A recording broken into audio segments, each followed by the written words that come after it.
We'll be hearing from Kebaya Mwamba, and he's from hela.money. hela.money is a cutting-edge fintech company that leverages on the use of blockchain to enhance trade between African countries. You have 5 minutes. Thank you so much for the introductions. The group is a bit phlegmatic. I want to excite everyone. When I say hela, I want you to shout back to me, money, 3 times. Hela, money. Hela, money. Hela, money. Thank you so much. hela.money, we are a fintech based in Nairobi, Kenya. Our main vision is to build a blockchain that facilitates intra-Africa trade and finance. Let me first state the problem. What is the main problem Africa has? Of all the continents, Africa trades the least with each other compared to other continents. And main part of the problem has been payments due to the different currencies, logistical issues. And to solve this problem, we found out that blockchain can actually connect African countries and connect African businesses. So what we have done as a company is to develop a unified wallet that any merchant in Africa can use to receive payments for their goods and services. This cost-cutting measure helps businesses save on transfer fees and other logistical issues. Thank you. In terms of market traction, we have over 3,000 users in our platform from 6 African countries. We recently onboarded our first major client, the Esports Federation of Kenya. They have 1.5 million gamers, and we are providing them with a blockchain payment gateway. And we are so proud of this achievement. Thank you so much. All right, thank you so much.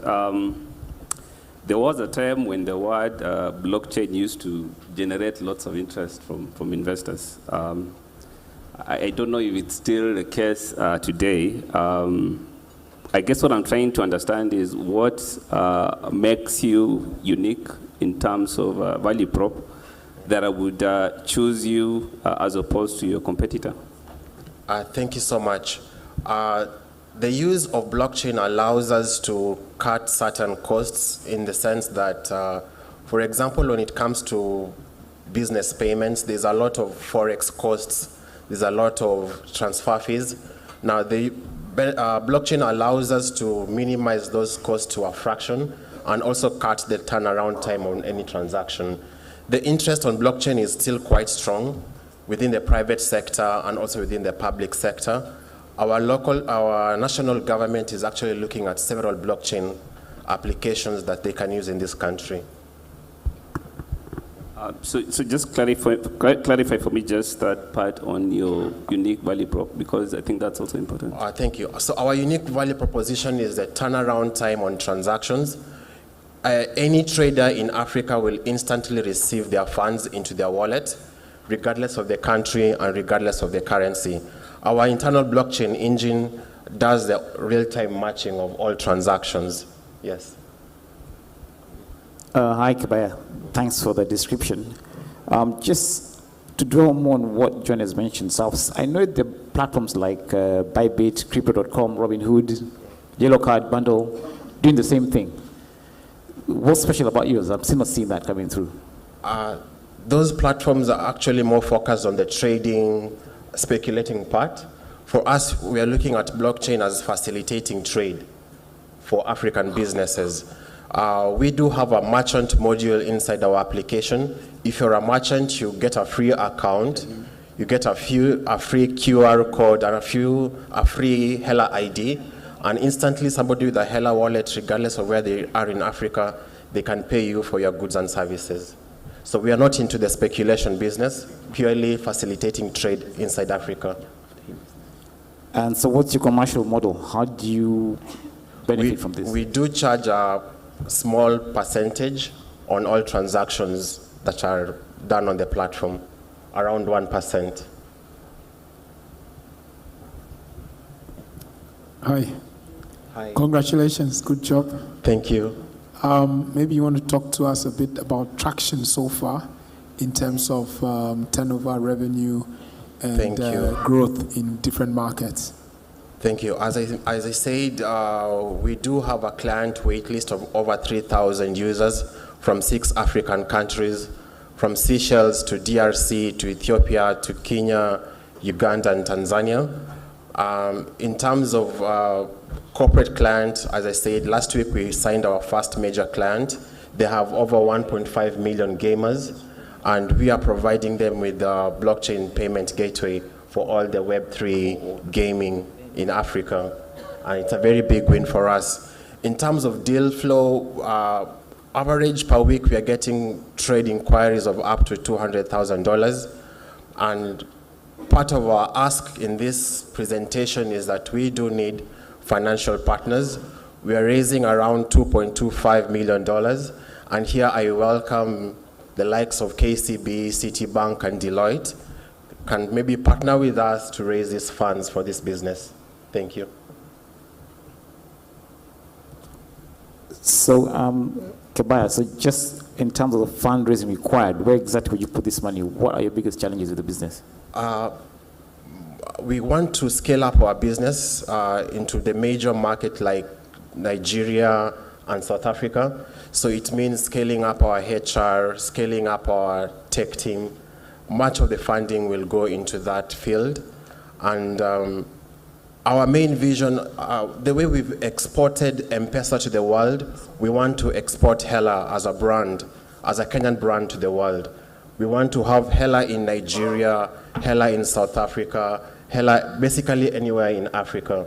And this is our vision of promoting African trade. Okay, one last question. You said you got about 3,000 users, right? Yes. How many of these are local Kenyan users? Around 60% are Kenyan users. If I may say, out of all these 3,000, 90% has been organic growth. We hadn't done any digital marketing, and as soon as we scale up our digital marketing, we see these numbers going quite high by the end of the year. All right, thank you. Thank you so much, and one more time, Hela. Thank you so much, and have a nice time. Thank you so much for that. We move it right along from fintech to healthcare. And the next company to come and do their pitch is, there's another question? Sorry. Oh, sorry, we have a question from the audience. Could you please have a microphone brought to the front?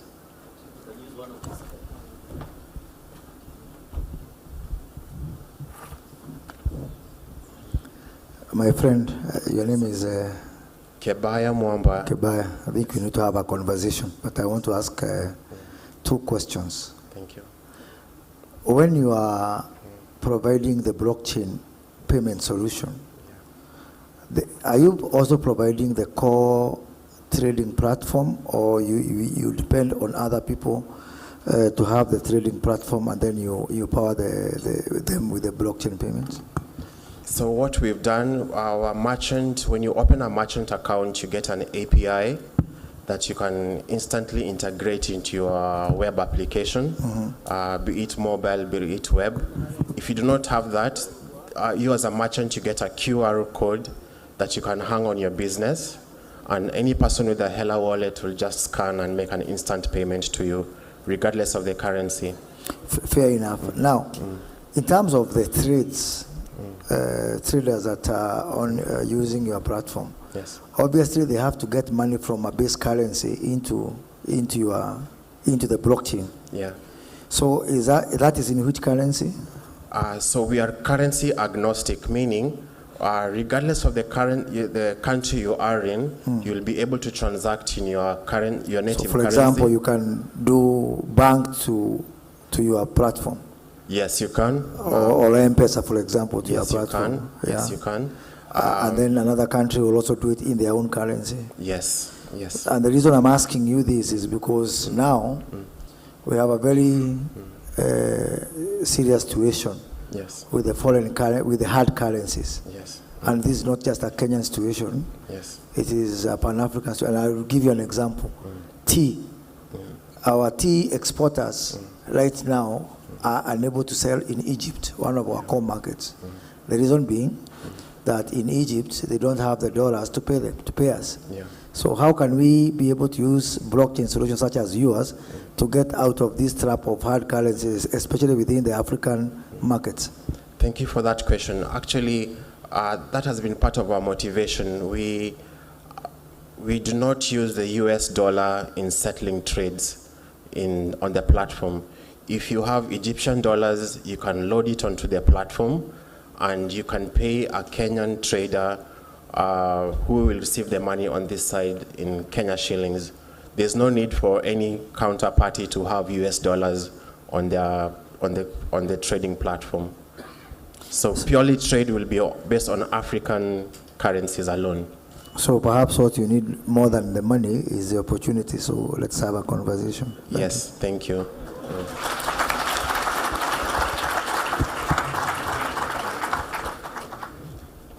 Thank you so much for that, Keba. I think that's the only question we shall take from the audience right now. And I think it is quite a big one for him because from a pitch in Diani and now he has a potential of a whole continent as his marketplace. Not too bad a pitch in 5 minutes. Another round of applause for him. Thank you so much. We'll move from fintech now to healthcare. And the next company to come and pitch is a medical technology company, screening medical images for radiologists and hospitals in real time to identify common indicators of tuberculosis, pneumonia, as well as lung, breast, and prostate cancer. Please welcome on stage Tom Kinyanjui Njoroge. He's a co-founder and CEO of Neurolabs Africa. A round of applause for him, please. Thank you. Hi, everyone. My name is Tom Kinyanjui. So, folks, almost half a decade ago, I lost a close friend to an entirely preventable disease. This came at a time I was pursuing machine learning in data science, and I started positively thinking, how could data science and technology influence the healthcare space? Fast forward, almost half a decade later, we founded. And all the best. Moving on to the fintech category.